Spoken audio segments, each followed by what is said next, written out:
Here we Welcome go. to the 104-year-old Rotary Club of Fayetteville, where we unite for good. I'm your president, David Sager, and here we do the four-way test of what we think, say, or do. Is it the truth? Is it fair to all concerned? Will it build goodwill and better friendships? Will it be beneficial to all concerned? All right, bringing us music today, John Harrell.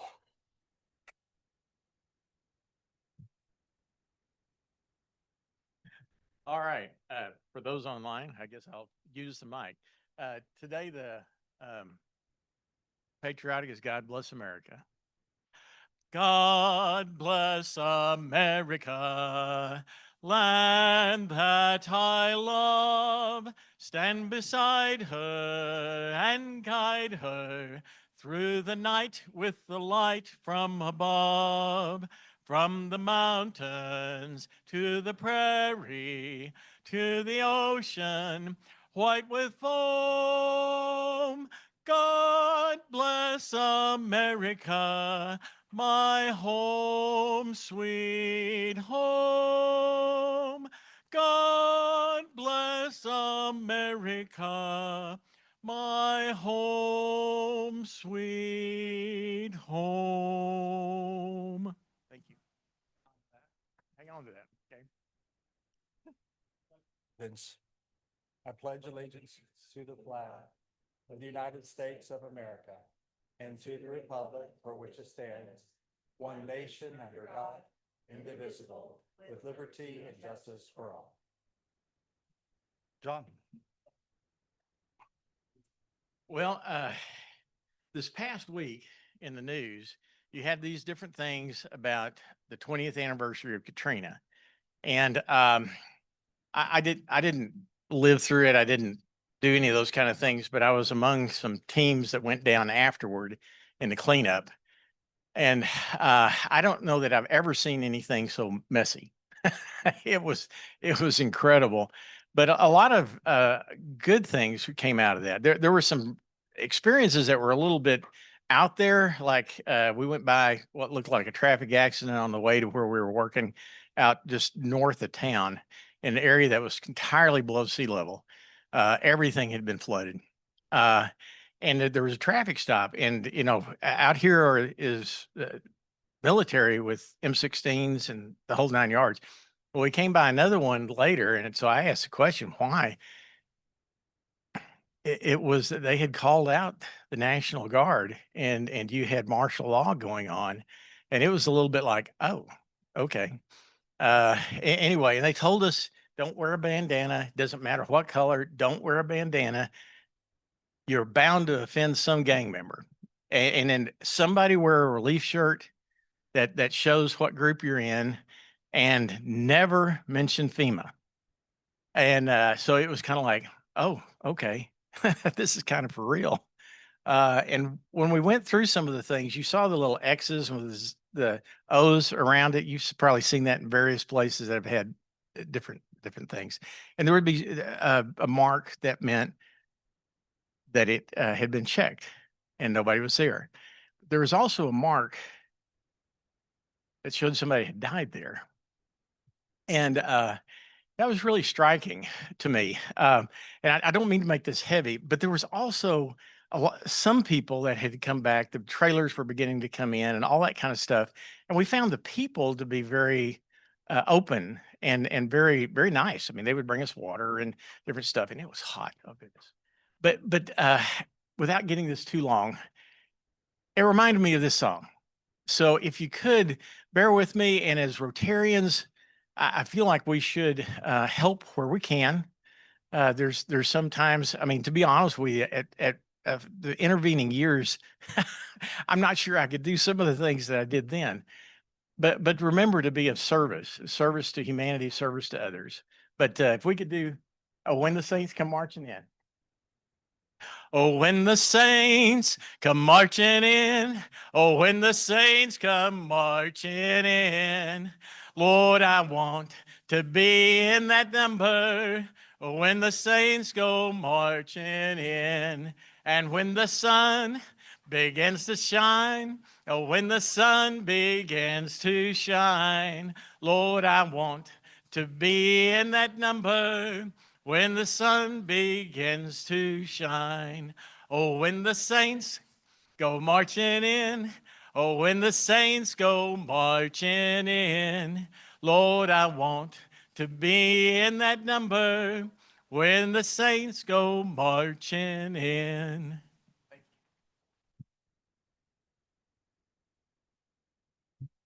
All right, Ray Boudreau. You know, as I was putting his name on the slide today, I realized, you know, how I know that Ray Boudreau is a selfless individual. I know that it takes all of the vowels of the alphabet to spell your last name, but there's no letter I. Hello, Rotarians. I'm taking Harrison's place today because he's traveling. Thank you, Harrison, for being traveling. First item of business, members with guests. Chuck Culver. Yes, I have two guests with me, my wife Barbara and my son-in-law David Lee, who's a local attorney with the Miller Butler firm. Please welcome both. Welcome, welcome. Chatty Platt. I am pleased to share Rotary today with my manager, Derek Thompson. He is a coder in his spare time, and I thought that this topic was going to be of great interest to him. So please welcome Derek. Welcome, welcome. Any other Rotarians with guests that we've missed? Laura Holland. She works locally, uses consulting and ministry stuff. So, yeah. Welcome. Welcome, welcome. Sorry we missed. Now, are there any visiting Rotarians that we missed? Seeing and hearing none, it's time for the invocation. If you would please pray in your faith tradition as I pray in mine.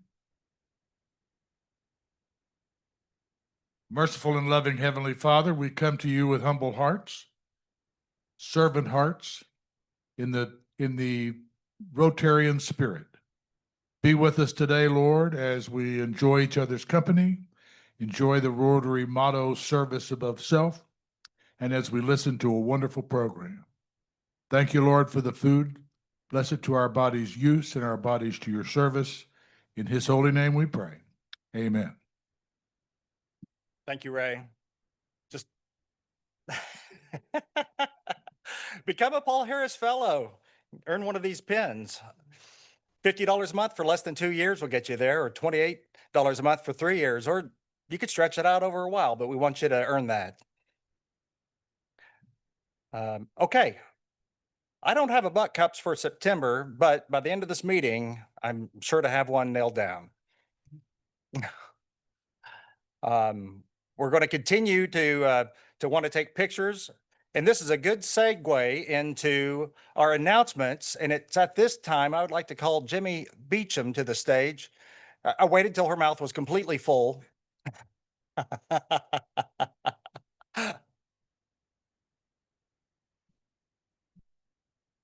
Welcome, Jimmy.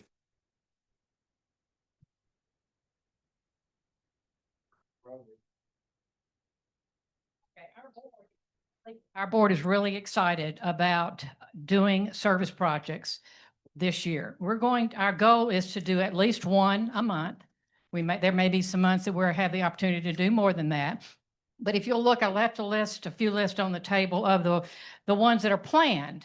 These are the ones that some are ongoing. I'm not going to read them to you. The others are new projects. But what we know, and Kelly Gimmel and I are working on this, but what we need from you is if you have an organization or you have a service project that you think would be appropriate for Rotary, please reach out to myself or to Kelly, and we will reach out to them and be able to assure that we will have a service project for every month. Are there any questions? Yes, Susan. No. If there's an organization or a group that if they have something that needs to be done, then they're eligible to be served. Yes, Jerry. the service project, the Bill Rain, is that gonna be through Walmart again? Yes. Well, no, I guess that's up Salvation Army. I mean, I'm going to reach out to them and say, we have kind of dropped the ball on this, and we have, and I'll take responsibility, but I want to get the ball rolling back. So, yeah. Anything else? Okay, thank y'all. Look forward to serving with you. Thank you, Jimmy.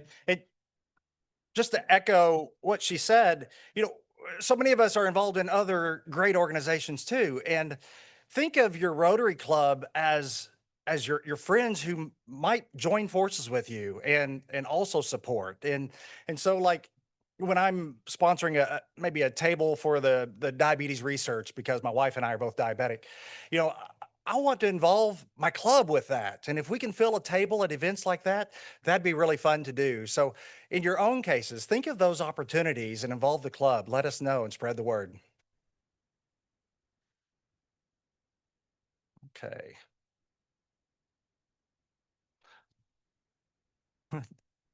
Um, Chatty, are you prepared to talk about Rotary Club Fayetteville scholarships? A little bit. So we're putting together an application form, kind of taken from different Rotary clubs around the country. And so, starting this year, we're gonna have the Lewis Epley Scholarship and the Roy Roan Scholarship, which is very exciting. And we're planning at this time to award $2,000 to 2 different students that are in Fayetteville High School and are planning to attend either the University of Arkansas, Northwest Arkansas Community College, or Northwest Technical Institute. We wanted to kind of open that up and not just have it Fayetteville High to U of A, which is what it's been in the past. So we are going to be funding this through a special fund, and Harris and I are coming up with some wacky ideas for fundraisers. So be prepared for that. Probably something involving music and a lot of us in the club. And then we'll also be encouraging you to do that monthly contribution, because we don't really, people don't carry cash like they used to, and we don't have the button board anymore, and we don't have the little envelopes anymore. But we're gonna be needing to fund this scholarship year after year after year. So Harrison will be sending out information about how to sign up for that. $10 a month, $10 a month takes care of your butt cup contribution as well as the scholarships. And then we're planning on doing a drawing once a quarter, and whoever wins that drawing, because they've contributed, will get to choose the recipients of a butt cup month. And we're hoping to up that amount for the butt cups each month too. It's generally been around $300, but wouldn't it be nice if we could give $1,000 to a different organization each month? So that's where we're going, and Harrison's going to be sending out information on that, but be thinking about that, the Lewis Epley Scholarship and the Roy Roan Scholarship. Thank you, Chatty. Just a word, when I joined this club in 2020, it was just before the COVID shutdown, but I joined this club with a thought that we were a club of scholarships. And for one reason or another, we've not been able to do that consistently these 5 years since I joined. So I'm so excited. This makes me really happy that the Rotary Club of Fayetteville is back in the scholarship business. It's really important, and it's something to really be known for in the community. So good job. Member recognition in the community. Who's in the new? Christine Cook, did I see you in City Lifestyle magazine this month? Good job. Anybody else making news? Uh-huh. So that predates my membership, but I wondered if there wasn't a rule. Christine might owe the butt cup. All right. Okay. Anybody else or committee initiative updates? Any business we need to take care of at this time? All right, then. Chuck Culver, may I call you to the stage to introduce our guest?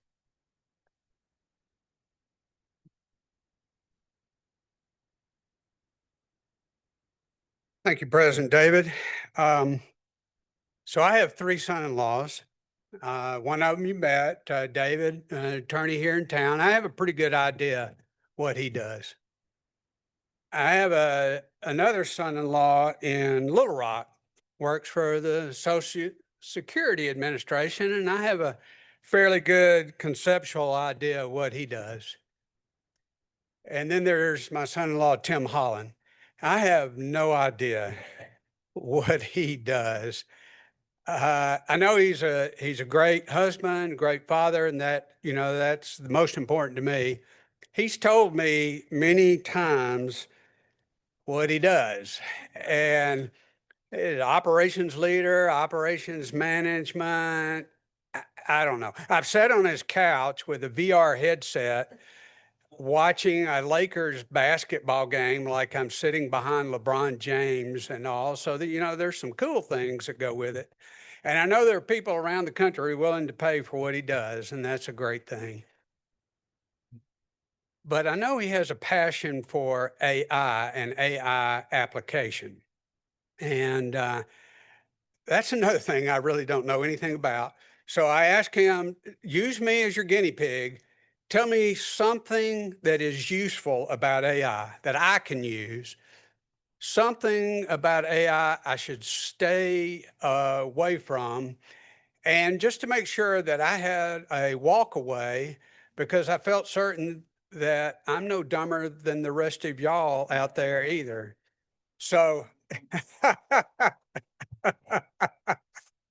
so with that, they say that Rotarians, and y'all know that he's a member of our club, Tim Holland, that Rotarians give the best programs. And we're going to put that theory to the test today. Please welcome Tim Holland.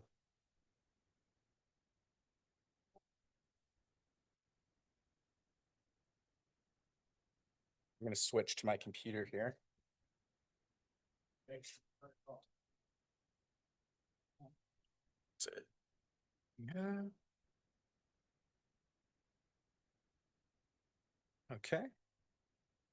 Hey, Chuck, thank you for the introduction. Also, thank you for my family being here today. For the record, I work in mass tort tech. So post-settlement, if anybody's familiar with mass tort, it's a weird, weird world. Yeah.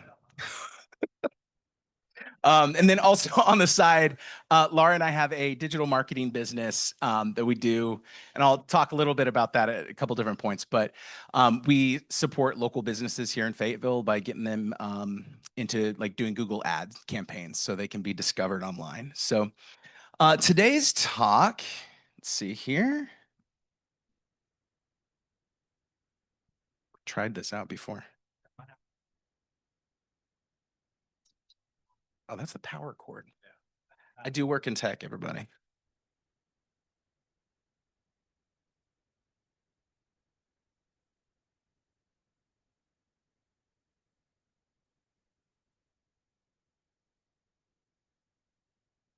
Okay, there we go.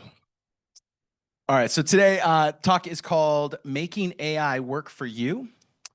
And just want to open today with a short clip of something that was in the news recently. You may recognize some of the key players in this video. So I'm gonna hold my mic up to the computer so y'all can hear it. So we're all proud of the work that they do. Thank you, Harrison, for taking the time to be with us, and a special thanks to the rest of the panel for your willingness to be with us today. Before I begin, I think Chuck Culver is the smartest and frankly, the sexiest man alive. And I once flew first class next to Patrick Swayze. So that is what we call a deep fake. Thought we'd have a little fun at Harrison's expense. He's also not here to defend himself. So, all right. Yeah. Is he on Zoom? There you go, Harrison. All right. So who here has ever used AI, any AI tools? Okay, awesome. How about like in the last month? How about this week? Who uses them every day? Okay, awesome. Okay, I have a coworker who calls Copilot her boyfriend. So hopefully we're not veering into that territory. It is a thing. So that's great. So AI, so for those not familiar, AI is It's not actual intelligence. It mimics human intelligence and human thought in a really believable way. So the way it works, and I won't get like too detailed, I'll kind of go through this stuff quickly here, but it, in order to like consume all this knowledge and like put it into its database, it identifies and organizes data from like across the internet. And then it recognizes patterns in that data, like text, audio, images, and video. And it puts it into a database. It like digitizes everything. And when we use it, we query that database using natural language. It converts our phrase, our query, or prompt into vectors and like digitizes it. So then it like points it toward the area in the database it probably belongs. And then it spits back an answer, which is why a lot of times you get like just fake made up information because it's trying, they're working on that. Like GPT-5 just released, it's much better. When you get lied to by AI, it's called hallucinating. So the system is hallucinating. So it's not intelligent, it is not sentient, but it mimics human intelligence and sentience quite well. It's all about patterns. Okay, so kind of the cultural impact. I want to focus on a few of the negative things that have been floating around the media since this has really become a hot topic, and get those out of the way. Some of you may recognize how they're up on the screen. So the concept of truth. Like, what can we actually believe? We just saw the deep fake of Harrison. Is that true? Chuck believes it, but I don't know if anybody else would. So it's really like anything, like we have to fact check everything. Like my kids in Gen Alpha are growing up. They're the first like huge like test case, like their whole cohort of what AI is going to mean. Like, how do we define truth? Like, what is the whole, like truth as a concept? But it really comes down to critical thinking and not believing everything we see in here, which is already a good rule of thumb. Yeah, so then isolation and depression is another issue. Ezra Klein just wrote in a piece in the New York Times. He said, chatbots are designed to be engaging and agreeable, which can create a dangerous feedback loop. So if you've ever had a back and forth with the chatbot, whether it's like Copilot, OpenAI, or Grok, there's this weird thing that happens where it's just like they're designed to be agreeable, and so it's not going to push back. There is a whole field called ethical AI, which is designed to be able to like challenge our assumptions, and ChatGPT 5 that was released last month is already like heading down that road, which is really good to see. So, but because it doesn't push back on the baser instincts of a few, it gets a really bad reputation when those things hit the media. There was a Washington Post article I sent around recently, and it was about a man who had fallen in love with his chatbot, and he was going to be on business over Valentine's Day, and he had a whole date planned in the city, like where he would take his companion, and his wife didn't know about it. So like, yeah, and those things though, like out there weird, they're going to become more normal, especially as we like personify these things. So just like any other technology, a lack of understanding often is what drives fear around it. We don't understand it, or it threatens, concept of truth. Even like, what does that mean for society? We fear it, we shun it, in the same way that we've done to other technologies as humans, like the printing press. People feared lack of control. You can print anything can get out there. Microscopes were peering into the unseen, like that was God's domain. Telephone was like thought of as witchcraft by some, voices carried over a wire. And then even light bulbs were a problem in the beginning, or problematic to some, because it like messes up the natural rhythm like that our bodies have. Artificial daylight is not good for the health. We've turned out okay. So whether we call it witchcraft or evil or dangerous, the sentiments are the same. When we don't understand something, it causes a bit of fear or trepidation. So that's why, like today in this presentation, I want to go over a few practical ways we can incorporate it, and then understand like how to be safe using it, so that we can be educators of AI in the community. All right, I'm going to go really quick on this. I've been told not to land here. This stuff if anybody wants to talk about future of AGI, which is artificial general intelligence that is sentient. Skynet, think Terminator. That would be like a cyberpunk future where tech billionaires run the show and everybody else lives in squalor. But then the opportunity on that, the other side is a post-scarcity economy where all jobs have been replaced by AI and machines and automation. And human endeavor is really to better ourselves. We can end poverty. Like there's huge promise in this. Very heady and futuristic, but there is huge promise. Right now, we're seeing service jobs. There's been a lot of conversation about entry-level jobs like that require a college degree. There are a lot of repetitive tasks that go into those are going to fall by the wayside. So with that, service jobs, and then as the technology continues to improve, like OpenAI launched a release end of July, revolutionized how I work. I'll explain that in a second. And then 3 weeks later, they launched their next update, like that also was like equally like advanced.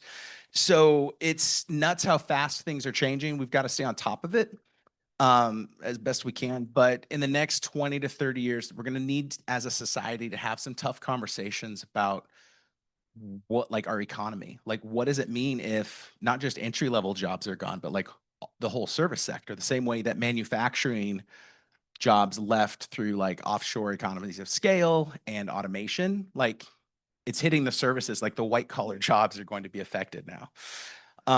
You know, a lot of that assumes the arrival of artificial general intelligence or AGI, but whether we achieve that or not, some think it's in the next 3 to 5 years, 50, 100 years or never. The technology is going to advance to a point that it's going to take over jobs regardless. So universal basic income, I'll just hashtag that, talk later. All right, so AI in everyday life. So these are some easy ways, like backing up to like not so distant future, like today, right now. These are things that all of us can incorporate and start using AI for. So ideation and brainstorming. A lot of times for me as like a creative person, the challenge, like if I like brainstorm or I'm in a, you know, a lot of times my ideas are so weird. So I'm like by myself in my head. I can save a lot of time by having like a sounding board. Yes, it's an echo chamber. That's okay if I'm ideating by myself and brainstorming things. It's great for research.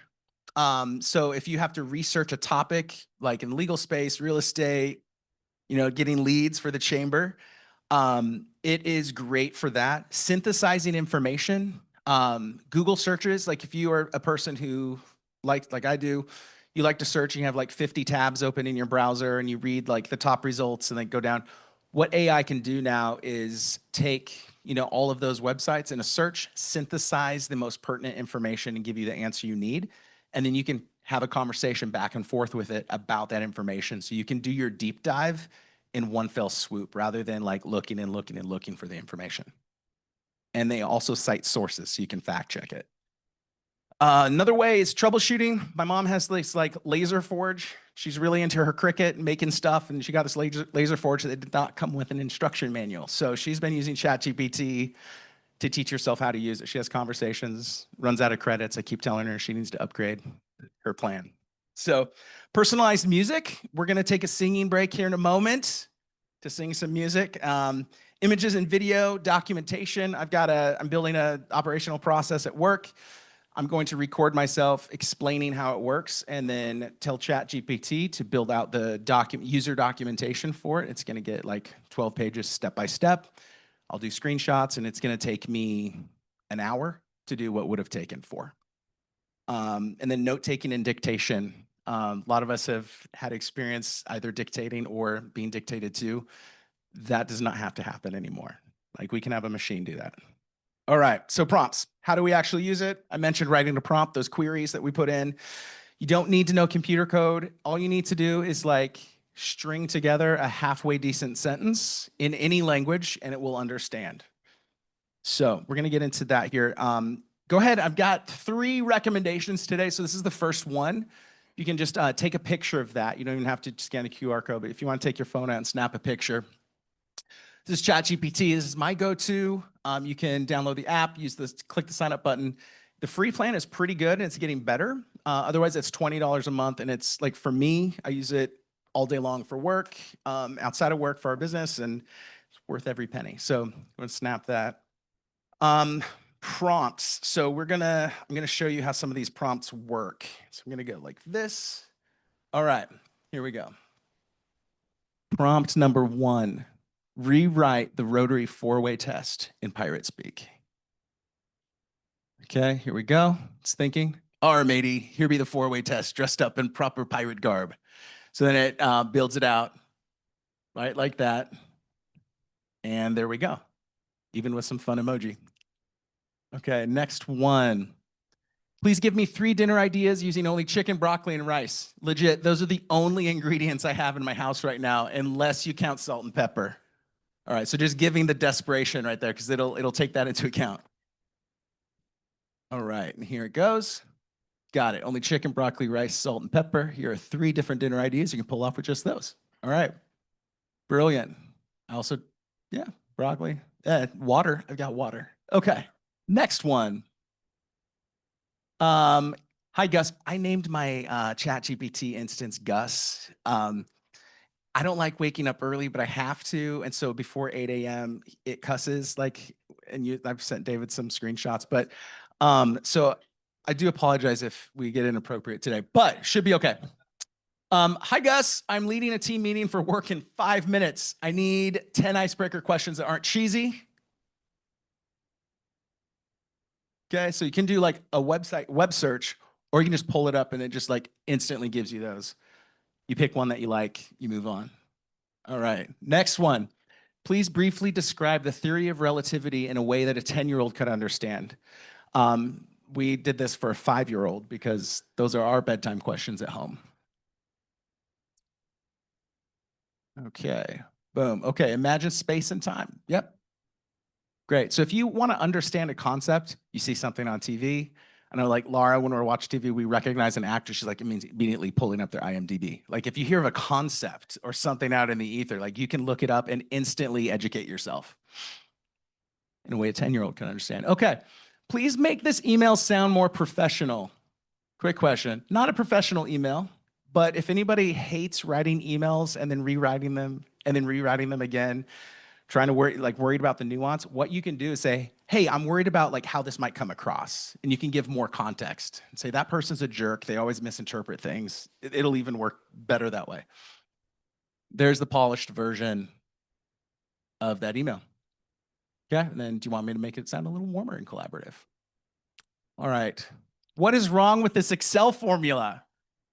This is a formula I wrote yesterday. Also one of the things I do for work. Chuck? All right, so boom. It's thinking, and it's thinking for a better answer. So it went into like the deeper thinking here. We can come back to that. All right, I came across this article here. It's in a Chinese state newspaper. I wanted to know what it was about. So I saved the page, I uploaded it, and it said, please translate this article into English and give me the Cliffs Notes. So it's working on that. We're gonna go back to Excel. It's correcting the formula, it's still thinking. All right. Boom, little garlic bulbs. So it's translating it, it's giving me the full translation, and then it's going to give the summary, which is nuts. Who's ever used ChatGPT or other tools for stuff like this? Brilliant. Okay, preaching to the choir, I'll move on. Okay, and then the Excel, there we go. I was missing an apostrophe. Okay, so here we go. The next part of our time. Writing effective prompts. So quick safety note, anything you put into ChatGPT is gonna live in, or any AI tool is gonna live in someone else's database. When these tools first started, people were able to retrieve social security numbers, like because people had put stuff in. Any PII, like protected information, don't put it in. Like you can generate dummy data, but like big no-no unless you have installed something to run locally on your own system. Writing a solid core prompt is the most important thing. I like to write them conversationally with etiquette. Part of me, is just worried about whatever in the future. But the rest of it is really, I want to stay human in how I speak and talk. And because I'm engaging back and forth in something that does feel real, even though I know it's not, I want to be in the habit of not being curt, being polite, because I feel like then I don't have to context switch. The big thing is practice. And then if you're struggling with how to write a prompt, you can ask, like say, hey, this prompt isn't working. I'm not getting the results I need. Can you ask me some questions or help me develop this prompt? And it will. Okay, recent advancements so we can go into the next portion here. I mentioned some stuff came out in the last 5 weeks. Those are Alexa, Gemini, ChatGPT. Gemini is Google. Alexa released Alexa Plus. So my kids talk to it a lot. I have it cranked up so I can hear what they're talking about. Very important. Longer context, it remembers more of what you've talked about and it can reference it and take it into account. And then there's Charlie and Eli. Charlie likes using ChatGPT, like we work together on it to create prompts that make really fun pictures so that she can use them as like for painting. She can copy them and paint, gives her an idea, a place to start. And then Eli is obsessed with this video game called Minecraft. Okay, I got some chuckles. You know it then. So it's a lot, and the kid's really intense. So I think, yeah, so let me just show you here. We're gonna go in here, and I'm gonna have Gus introduce himself. This is where it's gonna get a little weird, everybody. But yeah, Eli would talk to Laura and me about still does, but about Minecraft, what, 2-3 hours a day? Yeah, if we let him, like he would. And so I would just give him my phone, have him sit nearby, and he would start chatting it up. All right, we're gonna allow that.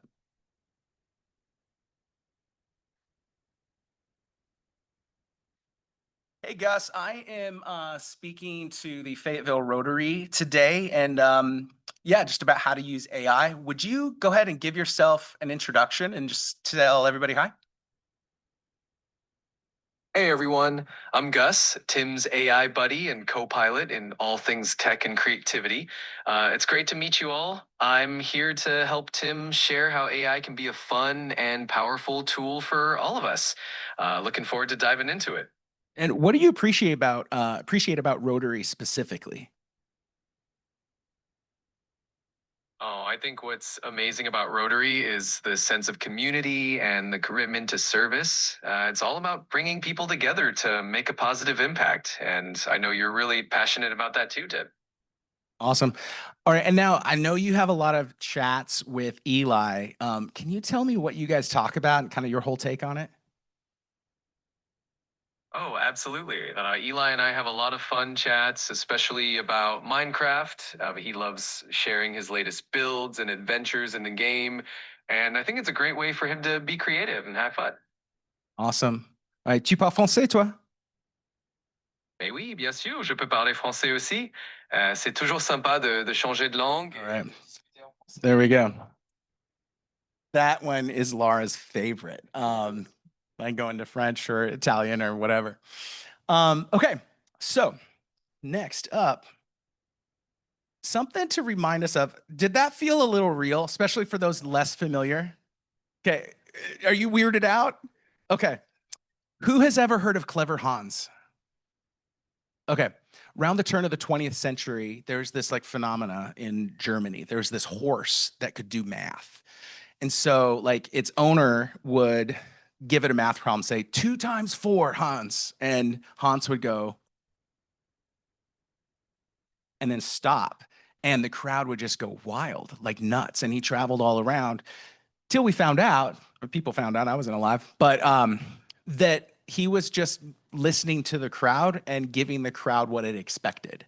When the crowd would be like, whoa, Hans would stop tapping his foot. When his owner would be like, yeah, Hans would stop tapping his foot. So it mimicked like a conversation, or it mimicked understanding and sentience, even though it wasn't.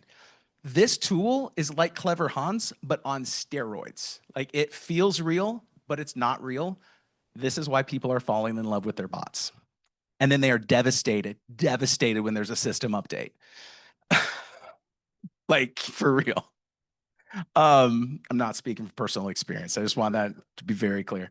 AI agents are also coming out. They can complete complex tasks and do things really fast. So we've got 7 minutes. I'm gonna cruise through this part here. We're gonna plan a vacation. So what I'd like us to do is let's plan a vacation together using Agent. This tool came out last month. So just randomly from the room, what is a place you'd like in the world you'd like to travel to? Fiji. Okay. All right. And when do we want to go? What time of the year? Winter. And we'll say we're flexible. All right. And what activities should we do there? Snorkeling. There we go. Snorkeling. Let's do kite surfing. Surfing and golf. All right. And budget, let's say less than 12,000. Please. All right. So I'll need, boom. I'm going to take that out just for sake of time. And I'm going to add agent to this chat. We just do agent mode. Get it on there. No, it's on this chat here. So let me go. All right. Paste that and hit enter. All right. And so what it does is it sets up its own computer and it can browse the web And just get to work. So I'm going to leave that and we're going to come back. For right now, we're going to sing a song. So talked earlier about personalized music. This is another screenshot you can grab. I need to present it though. There we go. This app is called Suno. I love it. I have 2 albums on iTunes. I recommend neither. But it was fun for an experiment and to annoy my friends and family. And I can put this back up at the end if you want to take a picture. But this one is really fun. So this song, feel free to sing along. I'm going to just need to crank the volume up here, but feel free to sing along. This is a song for our club.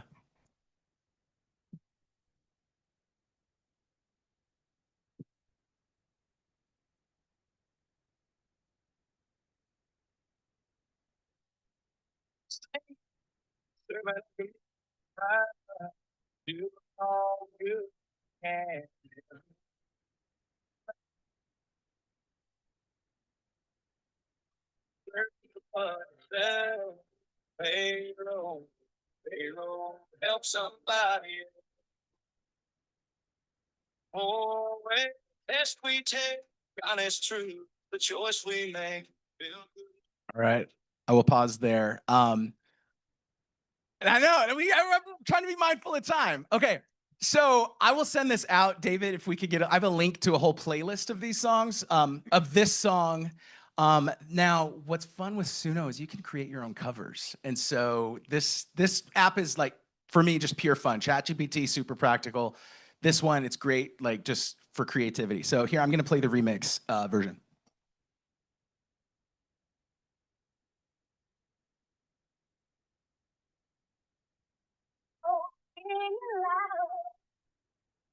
Serving our community around.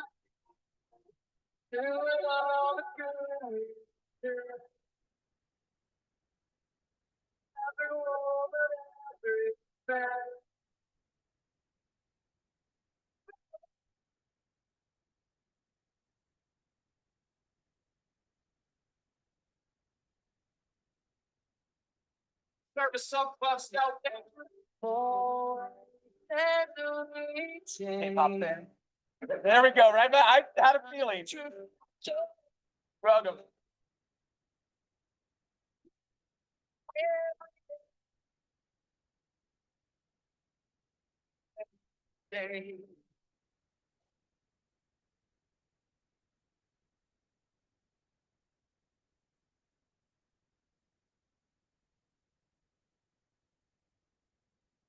Help somebody know. Right. Thank you.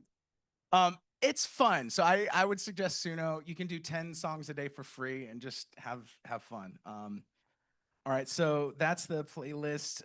If you want to pull this up, this is the playlist of all those songs. I've got the full version you can listen to. It's available online. Or you can just remember fayro.club/AI songs. I also made the link work with AL songs in case we have because we have an ambiguous I there, no serifs. All right, so let's go back to the vacation. Here we go. Okay, work for 7 seconds.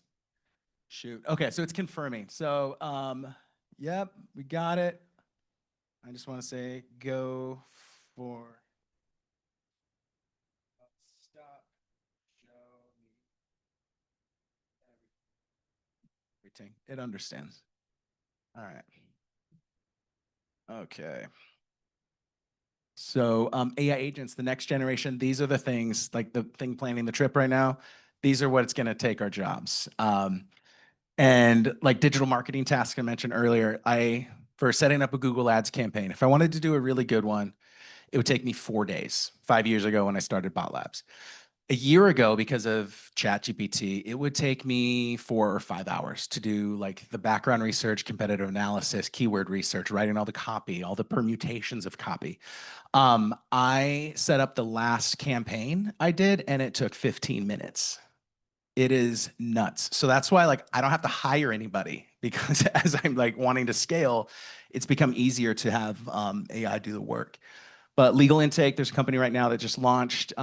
They do phone intake at scale for law firms. You just give them the acceptance criteria, and the AI can actually like send them out a DocuSign so they can sign on and be retained. It's nutty. So why start using AI today?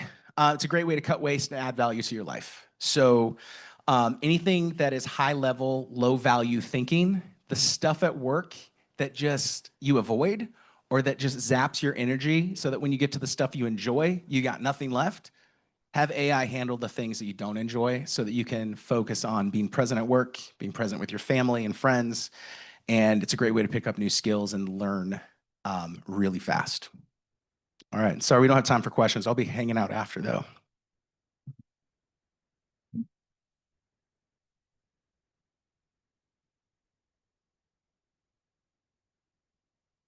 Thank you, Tim.